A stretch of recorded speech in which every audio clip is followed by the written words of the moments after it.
Home Measurement Fundamentals is brought to you by the Winston-Salem Regional Association of Realtors and Piedmont Federal Savings Bank. In the earlier videos of the Home Measurement Fundamentals series, we reviewed the characteristics necessary for spaces in a home to count as living area, and showed the techniques and processes used to measure ranch, split level, and story and one-half homes. In this video, we'll look at a larger home with the second floor that has openings to the first floor. Modern two-story homes often have these openings. Foyers that are open to the top of the second floor, catwalks on the second floor running across open spaces, stairwells with openings that are wider than the stairs, and overlooks to the first floor are all common examples of these openings. All of these features are present in the home we are measuring in this video. Let's get started. As with each of the prior homes we have measured in this video series, it is best to start with a review of the outside of the home. Walk the perimeter and take notes regarding the architecture of the home. Right away, it is clear that the second floor of this home is not equal in size and dimensions to the first floor. If the second floor were the same dimensions as the first floor, vertical lines drawn on the corners of the home would extend up the first and continue up the second floor walls. This would indicate that the first and second floor have very similar dimensions. That is not the case with the home we are measuring here. Vertical lines extending up the corners of the home indicate that the second floor will have different dimensions from the first. In addition, we may need to take note of some sloped walls on the second floor, as well as other architectural features that may impact our measurements. You'll be able to gain that needed understanding of those details when you tour the inside of the home. Continuing your review of the exterior of the home shows a covered front porch that you will measure for the listing note details, but not for inclusion in the living area of the home. A two-car garage and a screened porch are integrated into the architecture of the home. Those will be measured for the listing notes as well, but also so that those spaces can be subtracted from the overall living area of the home. Neither of those spaces meets living area criteria. A deck on the back will be measured, but again, just for inclusion in the listing notes. The second floor has multiple roof lines, gables, and varied architecture that will impact the home measurement. The tour inside of the home will show the impact of those elements, which is the next step in the process. Just inside the front door is a two-story open foyer with a staircase. Right away, the rule for open spaces comes into play.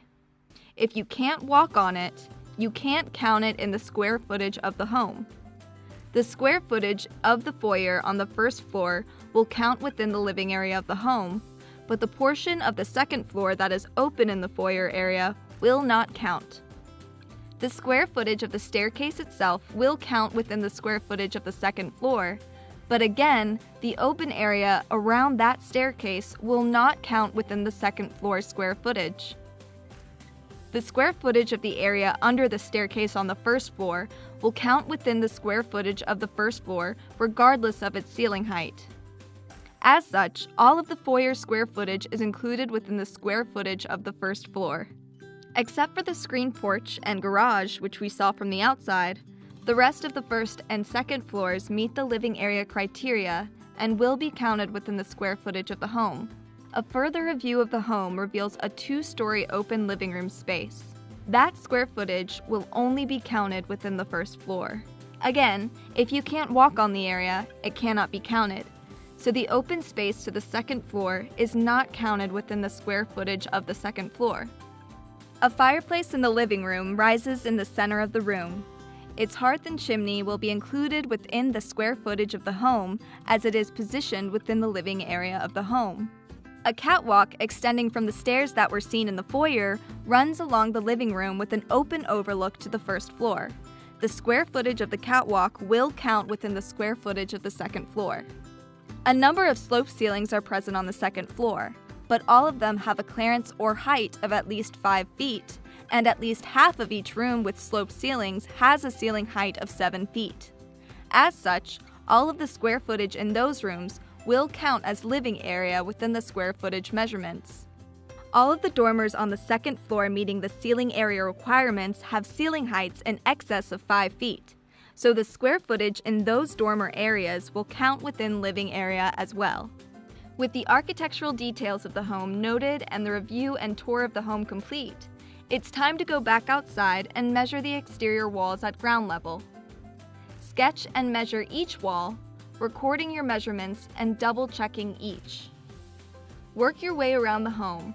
Round off measurements to the nearest inch or tenth of a foot if you are using a tape measure divided into tenths of a foot. Measure the garage and the screen porch.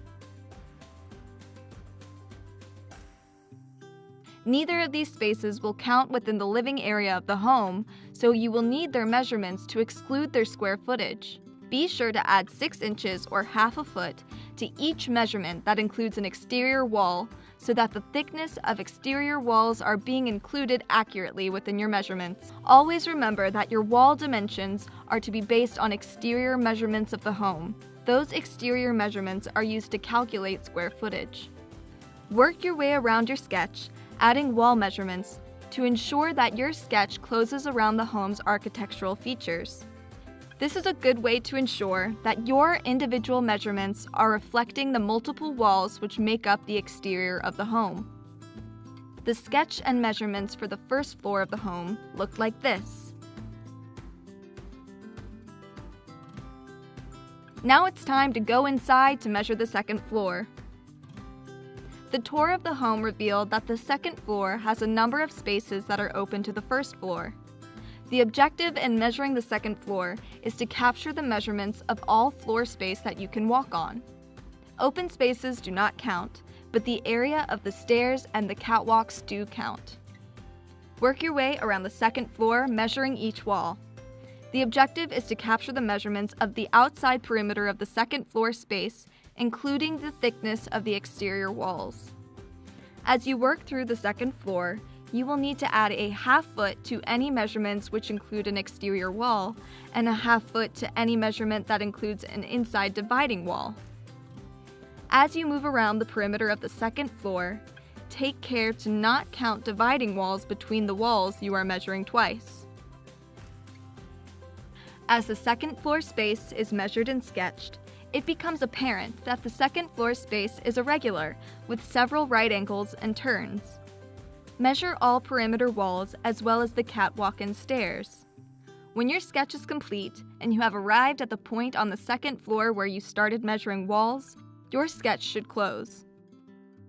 If the measurements of the walls throughout the second floor with the angles that you have sketched do not close, measurements have been missed somewhere or recorded incorrectly.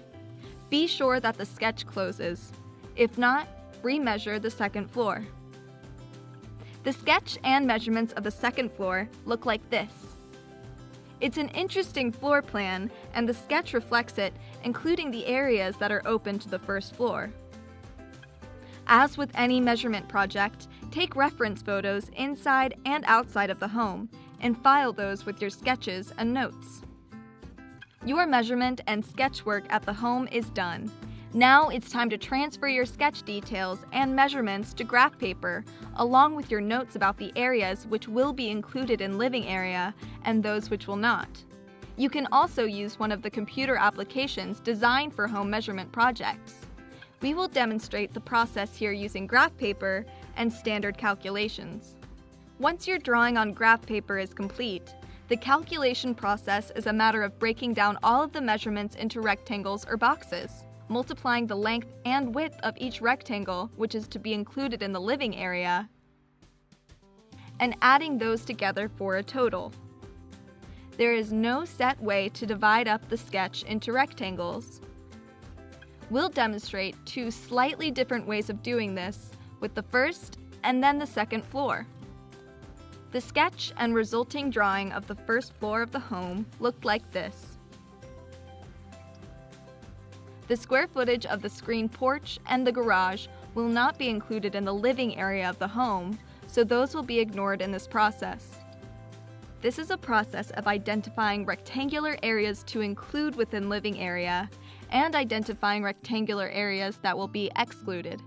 In order to calculate the square footage of the first floor, we will show the first floor area being broken down into rectangles or boxes. This is a common way to calculate square footage. Box 1's square footage is calculated using a combination of the measurements that were taken of the walls that make up that box.